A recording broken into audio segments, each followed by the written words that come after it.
That's the sound made by the drums of war. This theme music is so incredible. In it, you can hear many things: a contrast, a controlled chaos balanced by a glimmer of hope that the darkness in its battle with the light could settle on a peaceful resolution for all. To be better. That's the goal, the mindset, and the feeling as Kratos and his allies learn to master hate and love inward. There's nothing matter of fact about God of War Ragnarok, a game about defying the convention of fate itself, and all the while subverting our notions about war, vengeance, and violence in video games. To take a character as brutal as Kratos and give the monster what he's always been missing: a heart, and to surround him by real characters in a story that matters is what led God of War 2018 and its inevitable successor to earn the wide audience and acclaim they have justly received. Outlets like IGN even proclaimed, by fan vote, that 2018 was the greatest game ever made. Though that's as ridiculous a proclamation as IGN is unprofessional, God of War 2018 was my personal choice for Game of the Year a few winters ago, over my much anticipated Red Dead 2. I still stand by that choice, even though it's clearer to me now that God of War is not quite the masterpiece it has been hailed as. Whether viewed separately or as a two-part experience, the reimagined God of War is not revolutionary. It is not like walking on water, as some critics would have you believe. All the pieces do not weld together true. In certain aspects, of course, Ragnarok is masterful. On the level of visual presentation and acting, the game hits high note after high. There are occasional moments of magic in the storytelling. And of course, the combat is satisfying as a display of viciousness, but there are many chinks in that armor, particularly the watered-down mechanics, leaving it only serviceable enough to move the story forward, but not deep enough to do much experimentation with. I suppose that's the point, as the difficulty setting "give me a story" implies. God of War Ragnarok is a story-driven video game first and foremost, with gameplay and exploration being secondary considerations. So I will focus on the story for now, and definitely give my criticism of world design and combat design in a little bit, as those are critical components of making a great game on any level. This is the current formula for Sony to spend large on blockbuster AAA titles in the form of the movie game. God of War is the best of them out of this generation's crop of exclusives. Now that games like Nioh 2 and Persona 5 Royal have gone multi-platform, still waiting on Bloodborne to make the move. And what I've said is alright, because God of War Ragnarok has a great story, but the pacing and focus of the game's narrative is a bit too flimsy. So much so that I think that 2018 might actually be the better game overall, because it feels more personal and intimate, and even more original, even though it is an adaptation of several works both modern and ancient. The dynamic between Kratos and Atreus is certainly a stronger depiction of family, of parental guidance, and a more interesting moral and philosophical proposition than the phony Last of Us that fooled so many. Whatever God of War borrowed from a game like that has been borrowed from others before it, but at least God of War made something special out of it. The bond between Kratos and Atreus, or Loki as he was destined to be, is strong and true, made possible by the virtuoso performances by the amazing Christopher Judge and the star-in-the-making Sonny Suljic. And the extended cast of cohorts, both friends and foes, do phenomenal work in both the motion capture and line reading departments to help bolster the importance of their struggle in choosing the right path for themselves and others. After all, they are gods, and gods have a responsibility. They should be role models, something Kratos found out in the last game and goes the extra mile to prove in Ragnarok. The game's writing is good, although there are some questionable one-liners snuck in that break some of the illusion of the game being a serious period piece. Certainly, the game is a fantasy, and characters like Brock are both inexplicable and completely wholesome and funny. But some of the lines of dialogue were clearly written by the younger generation, and they feel out of place here. The actors do their best to work around some of this, and there's definitely a noble service to humanize everyone, including the game's antagonists. Specifically, Richard Schiff steals the show as Odin, and Danielle Basutti and Ryan Hurst are excellent in their supporting roles as Freya and Thor. Thor, like Balder before him, has an unforgettable introduction, though he doesn't loom nearly as large as a threat. But he commands a fascination whenever he's on screen. Unlike Balder, who was compelling due to his fearless nature despite his diminutive stature, Thor is hulking and brash, and like the shark in Jaws, makes appearances that are brief but terrifying. I suppose it isn't a mistake to introduce him so early and to keep us anxious for his return. It makes sense. It's effective at grabbing our undivided attention right away. But what happens in between that moment and the eventual coming of Ragnarok is such a wide gap to fill that there is at least a figurative void being left in Thor's absence. And whatever time the game has to cover in prerequisite to Ragnarok passes by slowly. This isn't as much of a build-up to something as it is toying around with us. Even the characters themselves go back and forth, flip-flopping their positions on war and peace. Freya, at the beginning of the game, picks up where she left off, wanting to exterminate every last remnant of Kratos in his bloodline. Midway through the game, she's back to being the old Freya again, a trusty ally setting her sights on getting her blood payment from Odin. Kratos abstains from his nature of being the god of war, as does Tyr, his Norse counterpart, who is seemingly sworn to pacifism after being locked away and tortured for 100 years. Atreus grapples with the meaning of prophecy and the implications of his true identity as Loki. He doesn't get referred to as the immortal boy this time around. Atreus has grown, and this story is now about father and son learning to trust one another's judgment. He wants to avert Ragnarok, as does everyone, yet he charges head-on into trouble, making dumb decisions that lead everyone into that conflict anyway.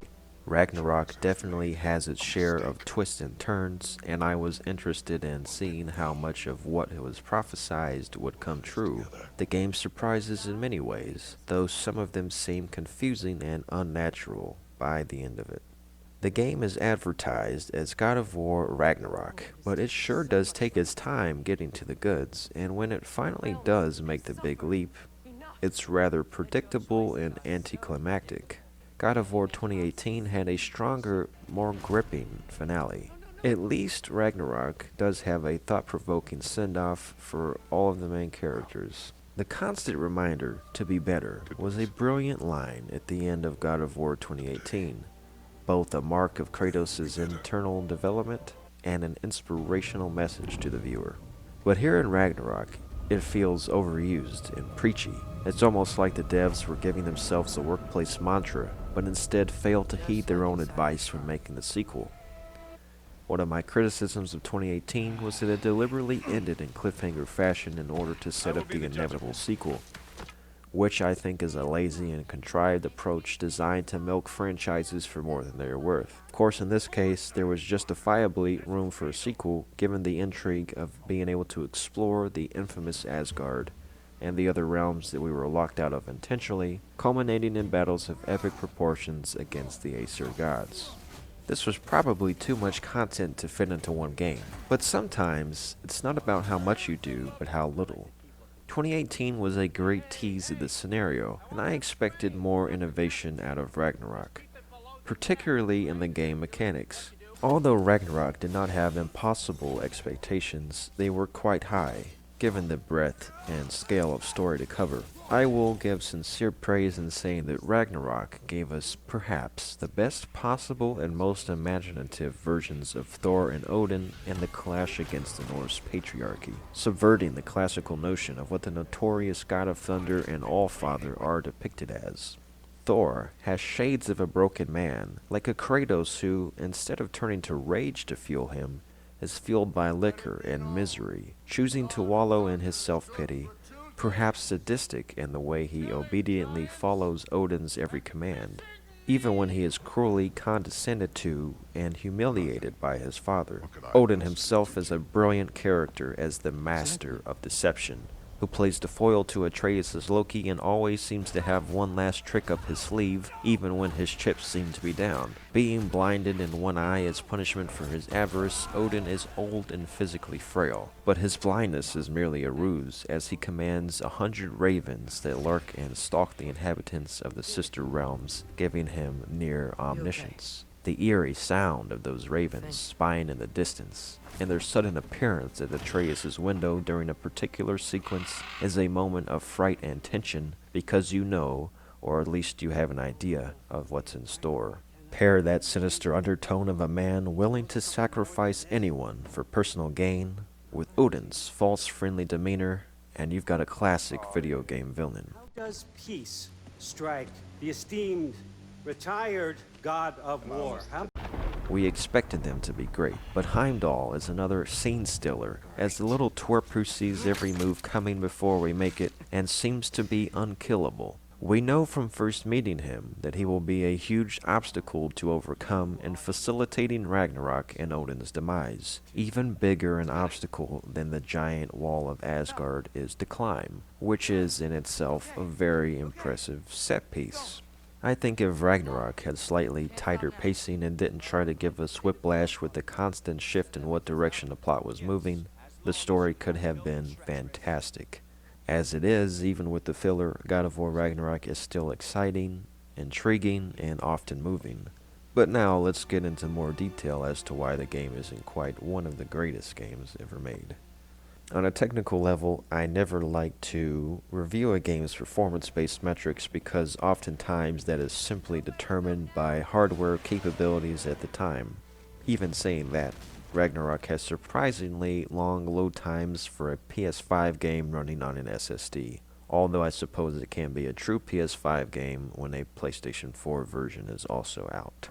I mention this because it is not only annoying, but makes little sense for practical reasons. Having to always watch Kratos do a drawn-out and exaggerated crawl animation every time we enter into a new area is a legitimate design flaw of this game. I'd rather watch a plain loading screen than sit through this obnoxious car ride with Freya staring at me for the whole of 10 plus seconds. I sense this is designed this way to preserve the pompous and pretentious one-take camera trick all the way through. They employ some generic match cuts to this effect during the cinematics, and clearly keeping the pointless realm between realms device in is just so you don't actually make a transition from place to place. God forbid you go anywhere without using the middle path. The general gameplay loop isn't much better, with large parts of the game being divided into walking, and more walking. At times it's basically Lord of the Rings. Still me. Better than walking. Then you've got some repetitive puzzles that overstay their welcome and time-consuming platforming mechanics that are straight ripped from Uncharted. There's a lot of backtracking and grinding for collectibles that takes place both during and after the main story, especially if you want to grind out the necessary gear to meet the challenge of some of the more difficult late-stage encounters. Gone are the days of simply traversing a game and unlocking equipment organically and then memorizing combos and strategies to micromanage encounters. Though Ragnarok features a new spear weapon, there aren't many unique combos for any of the game's weapons inherently. There is basically just a strong attack and a weak version, with 2 or 3 hidden combos achieved by taking a pause in between button mashes. This certainly isn't DMC, Bayonetta, or even Elden Ring depths of combat. Elden Ring deserves mention not only because of the contemporary conversation around what game is better for 2022, but because a game like Elden has undeniable influence on the direction that God of War Ragnarok has taken. God of War used to be an old-school hack-and-slash game, straight up. Now it's a strange hybrid of sorts, mixing hack-and-slash with RPG elements that are loosely constructed and, in my opinion, poorly implemented. Instead of combat variety, they want things to scale to armor upgrades and stacking perks, but even those don't make a great difference in the experience because the fundamental gameplay is just as basic. There are some cool fights here and there that look and feel cinematic, so I did enjoy playing God of War Ragnarok for short bursts at a time, but the difficulty itself isn't steep or difficult by design. It's difficult by inflating HP levels of bosses and regular enemies alike on Give Me God of War, which is almost pointless to play on a new game because of how broken and imbalanced the scaling is. On that difficulty, and even against some of the optional bosses on lower difficulties, you could be spamming your most powerful attacks and only barely be chipping away at their health. I personally played the entire main story and most side quests on Give Me No Mercy, the second hardest modifier, and I found that it was pretty fair and balanced. Why there's a huge difficulty spike in certain fights, but again, not due to modified movesets but more so enlarged HP pools, is beyond me. I am thinking about testing Give Me God of War, but wait a second, just like in 2018, there's no New Game Plus. There's also no jump button, which is strange considering that having a jump button is now standard even in action RPGs. And of course the original games had one. In this sense, the games have not only not evolved in 5 years from the games that influenced them, they have stagnated on the level of gameplay and game design. This disappoints me because I was hoping Ragnarok would be more fun to play and at least more rewarding for completing higher difficulties. There are no rewards or trophies for doing so, so it seems like they really just want you to play on Give Me a Story. I was never a big fan of the series, though I did dip my toes in Kratos' boots back with the original God of War in 2005. It somehow won Game of the Year awards in the same year that RE4 and DMC3 were released. I think that 2018 was deserving of such praise, even though I've distanced myself from talking about the game too glowingly due to its gameplay shortcomings. I still respect the newfound maturity in the storytelling of God of War 2018 and Ragnarok, both of which created some memorable moments that video games certainly need. The games are some of the best looking modern games out there, but to give Brock one of the last words that he deserves, it's not necessarily the form of the thing, but the nature of the thing that matters. God of War Ragnarok told us that we can be better, and I believe in that message. I suspect that many agree that Ragnarok is better, in some ways, than the 2018 game, but it is not better than Elden Ring this year, or a lot of other games in the past few years. Ragnarok is almost impressive, and in many ways, it is still a great game. 9 out of 10. Astonishing, extravagant, and exceptional. I choose my words carefully and believe that they have meaning. To call Ragnarok extravagant explains a lot if you understand what I mean by that. And words are important if we're talking about assigning value to something. All of these 10 out of 10 masterpiece reviews of God of War and Ragnarok devalue the meaning of the word. Ragnarok is great, but it's not that great. It is not desirable for a video game to aspire to reach such heights, but when it does, it may not fulfill the prophecy.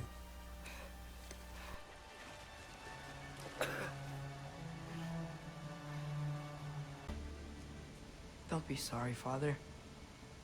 Be better. Well, happy Ragnarok, everybody!